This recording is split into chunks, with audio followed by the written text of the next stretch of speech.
Hello and welcome to another weekly edition of India Ideas, the show which is all about science and tech, innovation and entrepreneurship. I am Gautam Roy. We are covering two different facets of India's startup ecosystem today. Let's get straight to it. Health tech world over, including India, is exploding in the wake of the COVID-19 pandemic, which is still not completely behind us. Fresh challenges like spikes in the cases of H3N2 influenza virus and even COVID-19 keep coming up. And the ecosystem needs to keep making advances to battle different medical health, fitness, nutrition and wellness challenges.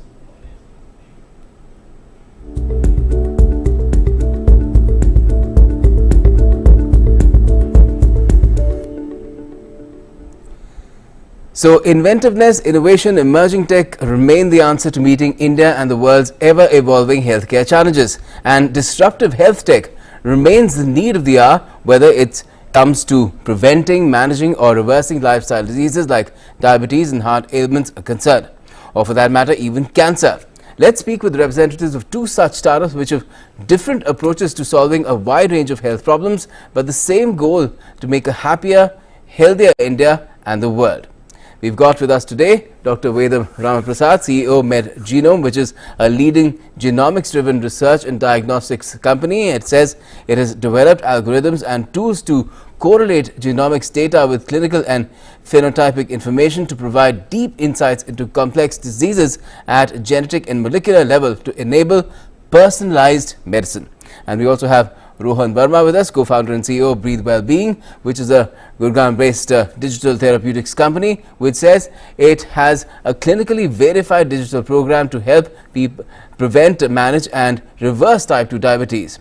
Welcome to India Ideas, both of you, and let's start with you, Dr. Ramaprasad. Yours is essentially one of India's leading genetic diagnostic testing companies. To what extent is genomics-driven research and diagnostics disrupting conventional medical practices ranging from diagnosis, treatment, prevention and management of diseases of all kinds?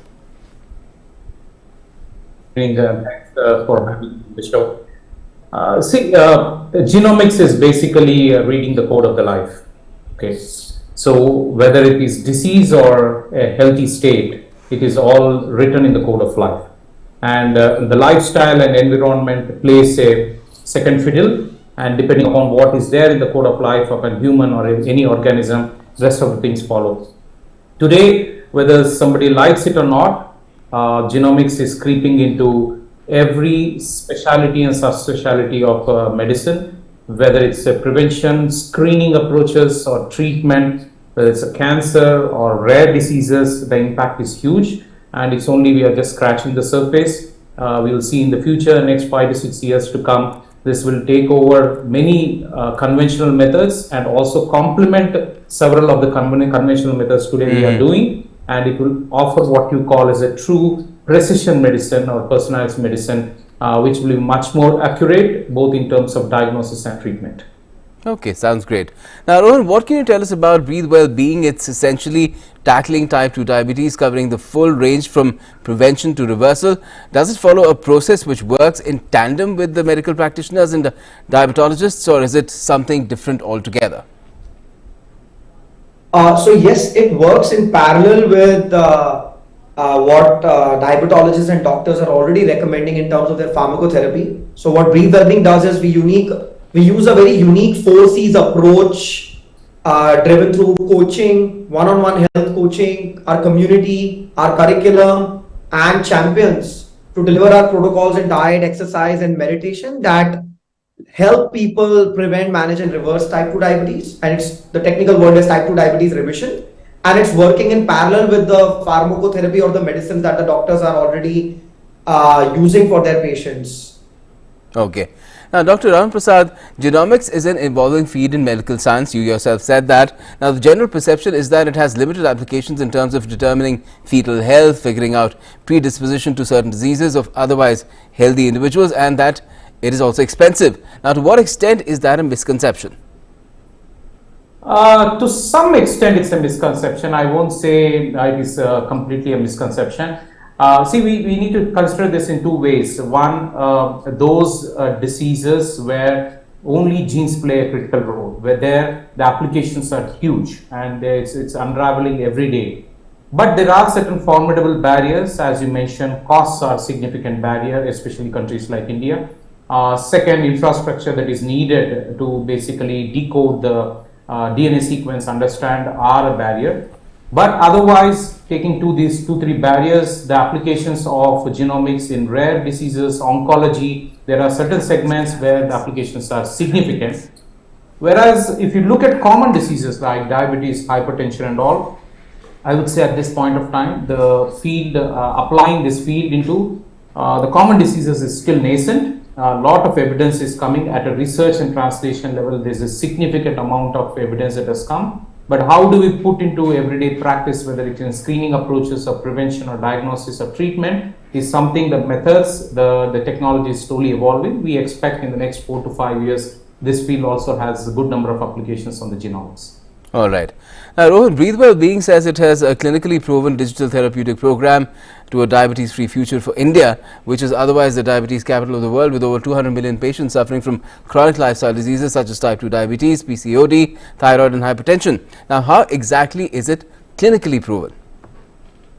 Sure. So we have published our observational studies, clinical studies with the American Diabetes Association, European Society of Endocrinology and American Association of Clinical Endocrinology, and we are in the process of running a randomized controlled trial as well. So that's what we mean by a clinically verified program. And what at Breathe Wellbeing we are targeting is the root cause of type 2 diabetes. Since everyone knows that type 2 diabetes is a metabolic disorder, it's a lifestyle disorder. It is born out of the habits and the culture that we are raised, and so there is medically it cannot be cured. But what can happen is when your HbA1c, which is your 90 days average of blood glucose levels, yes, it's above 6.5, that's when it's said that you have type 2 diabetes. And now by following a structured, clinically verified protocols in diet, exercise and meditation, it is possible to reduce your insulin resistance and lower your HbA1c below 6.5 while removing dependency on any drugs.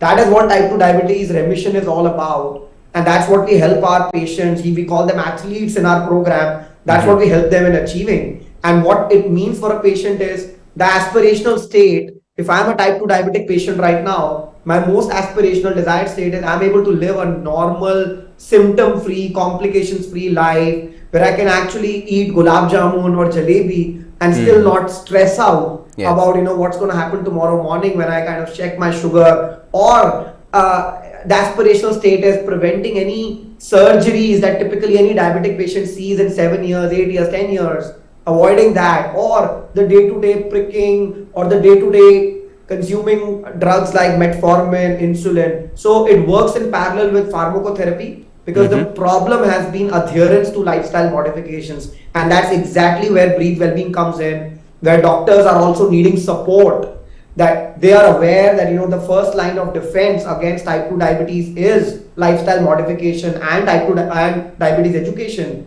And this is exactly the gap that Breathe Wellbeing is helping them fix, while educating their patients more about type 2 diabetes, what has happened to their body, and helping the patients adhere to customized lifestyle modifications. So this is what we do, and we have proven it time and again in the last 5 years through our clinical studies. All right, okay.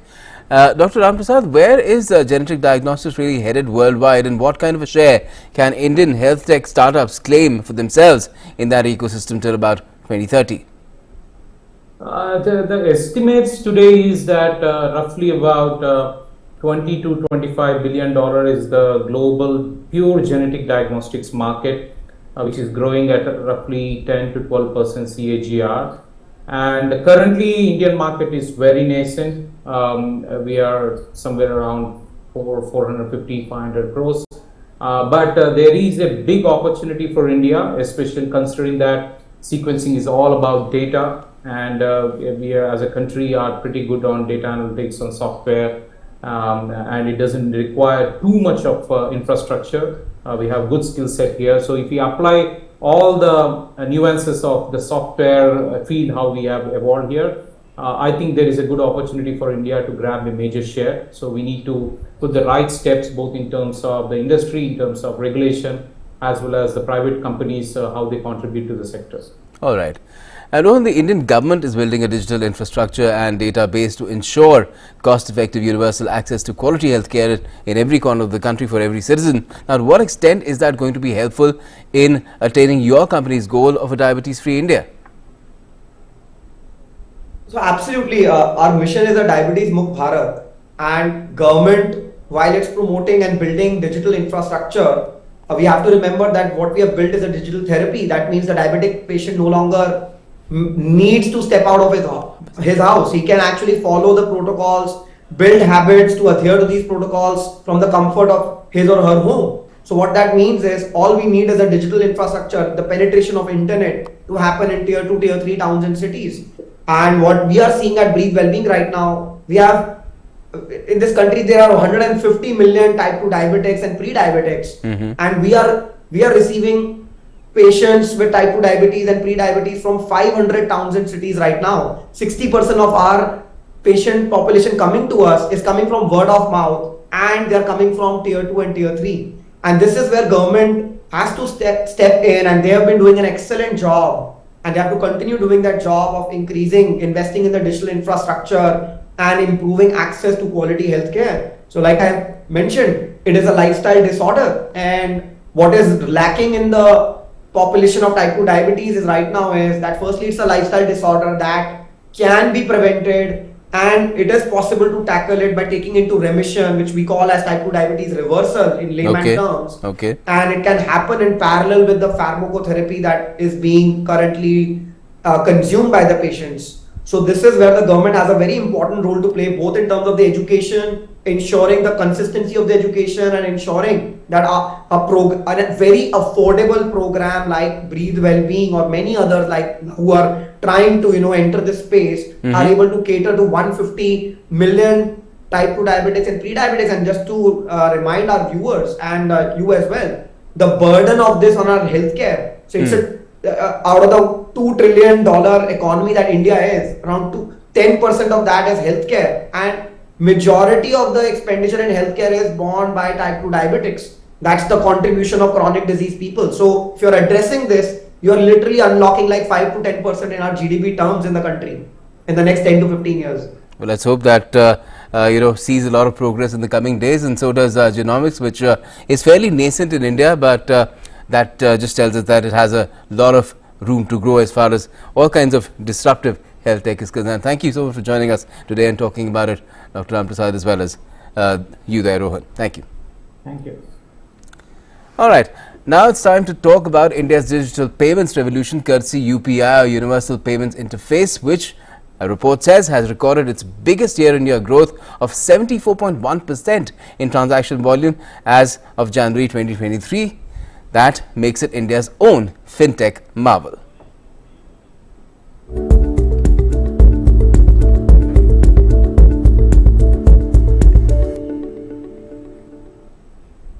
Okay, started in 2016, UPI has now not only become India's most popular digital payments tool, accounting for over 40% of all the country's digital transactions. The total number of UPI transactions has gone from 0.1 billion in December 2016 to 75 billion in February 2023, and their value has gone from 1.9 billion rupees in December 2016 to 12.36 trillion rupees in February 2023. Its international acceptability has also been rising rapidly from India's neighborhood to Europe, UK, UAE and Singapore. And to talk about UPI's role in India's digital payments revolution, we have with us today Dilip Asbe, MD and CEO NPCI, which is an umbrella body for operating retail payments and settlement systems in India, set up at the initiative of the RBI along with the Indian Banks Association. Welcome to India Ideas, Dilip. Now, UPI has proved to be a boon for India in more ways than one. What do you think are the reasons that it has played the most prominent role in India's digital payments revolution? Hi Gautam. First of all, I would like to thank DD News to invite me to talk on this topic. But if you look at the reasons for UPI to be so popular, is one is it changed the paradigm of sending and receiving money. Earlier, there was a fairly complicated process to kind of log in to the bank channels, or in that sense to send the money to somebody, receive money, paying money to the merchant using the mobile payments. Obviously the people citizens are still using the credit card, debit cards. But the every merchant did not have the POS machine. Now, thanks to UPI, there is a QR code, interoperable QR code as per the regulatory guidelines is Yes. available back at every small merchant. So consumer found it extremely easy and extremely kind of a comfortable to make the even the small ticket transaction. Today you are with UPI, you are able to pay to vegetable vendor for 20 rupees, 30 rupees. So I think that's a kind of a big shift in consumer mindset. The convenience has kind of created this huge upscale in the what we have seen in the UPI volume. I think the consumer convenience, consumer experience has been a single biggest factor. There was a huge gap, and the expectations of the customer that for him or her to operate his account, he needs his mobile, very simple, unified mobile payment solution, and I think the UPI bridged that gap. All right.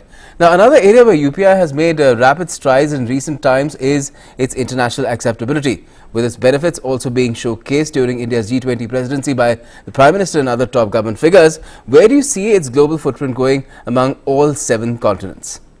So, the way, Prime Minister's vision has been that, the way India is self-sufficient on domestic payments, right? Where the money is moved between the two individuals or person and a merchant who are located in India with the help of UPI.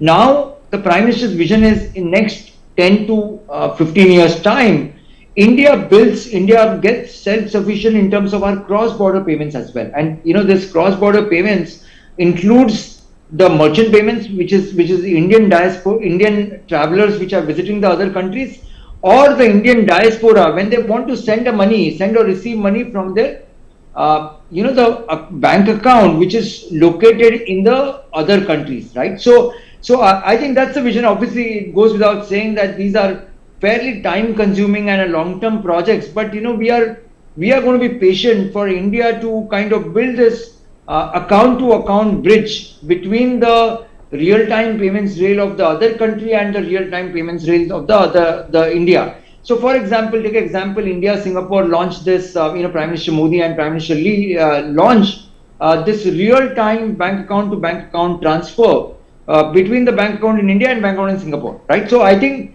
it's a kind of one of its kind to say that, now even the cross-border payments can happen real-time within 30 seconds. The money can be debited in one country's bank account and credited to the other country's bank account. So, I think that's going to be a great story for us, and with the regulatory effort and with the government efforts, we are going to reach out. We are reaching out to a variety of different countries and trying to build these pipes which will process the cross-border transactions in a real-time basis. Okay, that sounds great. Now, UPI global footprint is not just about digital P2P or P2M transactions. It's also about sending and receiving remittances. India crossed the $100 billion mark in inward remittances last year. What role do you see UPI playing in taking this to even higher levels along with the reduced transaction cost? See, again, the G20, one of the principles of G20 has been creating a efficient cross-border payment system. Yeah, they have given the principles such as real time. It has to have access, wider access. It has to have a transparency of the charges to the customer, and it has to have a very efficiency-driven approach, right? So they have defined the cost somewhere which is less than 5% and preferably between 1% to 3%. So I think looking at this whole G20 initiative, RBI and the government has started talking to different countries, the different central banks to build these pipes. And once both regulators in both different countries agrees, and for that example, Singapore and India, the RBI and the Monetary Authority of Singapore kind of agreed on a broad framework, agreed on a compliance rules, and then the India NPCI and NPCI International as a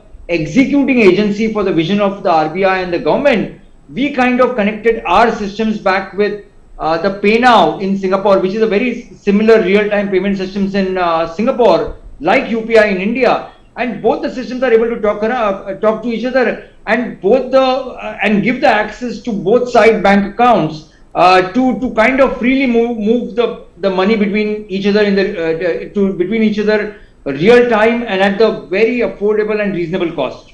All right. Now, India's fintechs, in fact, the entire startup ecosystem has also benefited tremendously because of UPI. Even offline transactions are now opening up. Is there more scope for innovation with UPI as its backbone, so more benefits can unfold in the coming days? UPI Lite is also taking off now. So Gautam, let me first tell you that we have just, as a country, we have just started. I personally believe that there is a 10x growth possible in the payment systems than what we are today. And let me explain this. We are catering around 300 million customers. We are catering about 50 million merchants. And our belief is the country has a potential to go to 3x both on a consumer side and the merchant side. So which is 900 million customers and 150 million merchants. Even with the multiplier effect, we are talking about the 9x value growth than what we are today. And forgetting the increase in the use cases and the frequency, it's over and above that. So we easily believe that the 10x growth is possible, and I think in the next 5 to 10 years we should believe that we can be at the 10x growth from what the payment system volume right now. Second point is the one of the biggest pain points has been how do you collect money, how do you receive money at a very cost efficient manner for the fintechs, because many of them are operating in financial services, investments, credit, the insurance, or for that matter giving the software as a service, services-based businesses. The biggest issue for them has been the collections, right? And UPI kind of enable a very low-cost, highly efficient collection mechanism. And I think that is going to drive the fintech growth furthermore, right? We're looking at the 10x volume, what we have only in the payment system. Look at the areas where credit, financial investments, and insurance is not even penetrated in single digit, right? So there we are looking at 1000x growth, right? When you look at credit, investments, and insurance. So our belief is, the fintech ecosystem can further scale up, further grow with the leveraging the payment system, which becomes a denominator in this whole ecosystem. Because once the customer is digital, which is online on the payment system, then it's very easy to onboard him on credit, very easy to onboard him on insurance or investment for that matter, right? So I strongly believe that with the UPI growth, with the innovations which NPCI is trying to bring in on UPI, you spoke about UPI Lite, we are talking about 123 Pay for the feature phones. There are a variety of things coming up. And I think the multiplier of the market size, the unpenetrated market, and the innovations from NPCI creates a solid opportunity for fintechs to grow further. Great.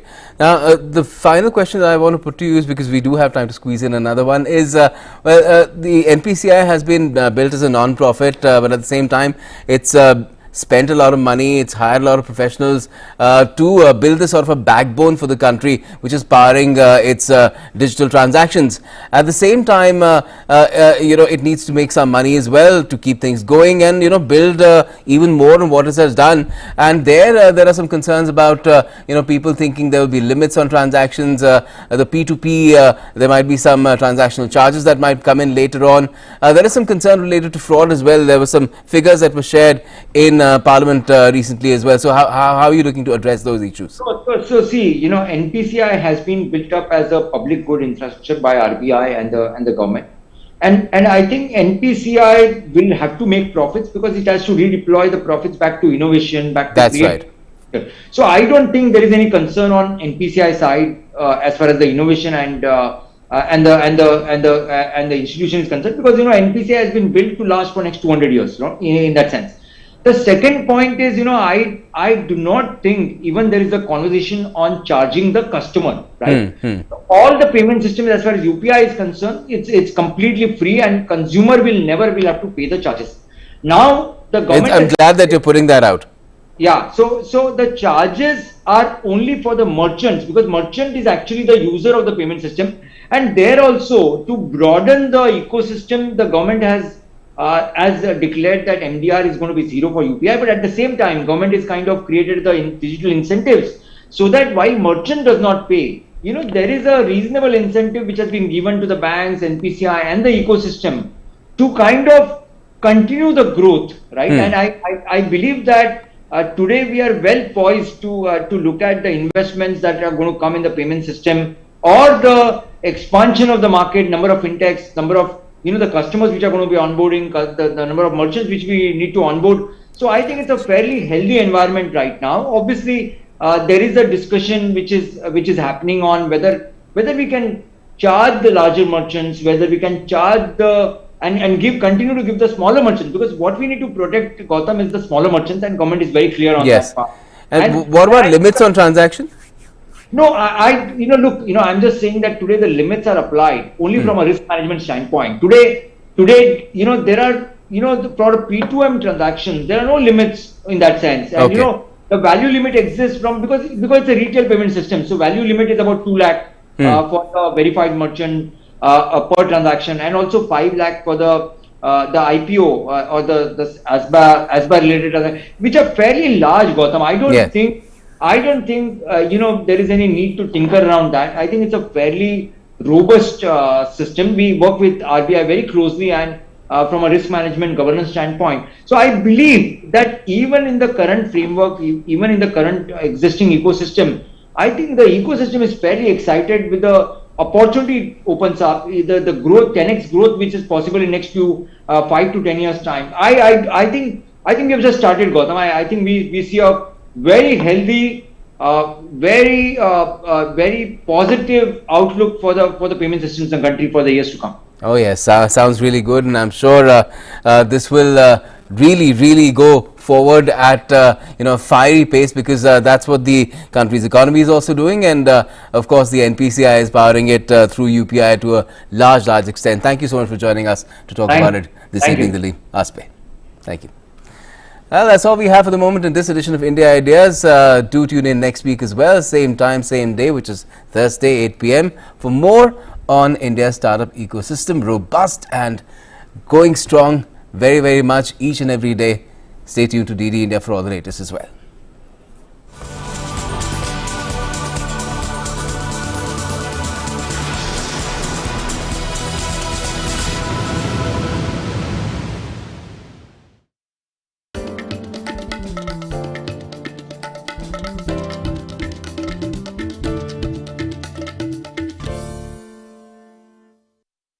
The changing world.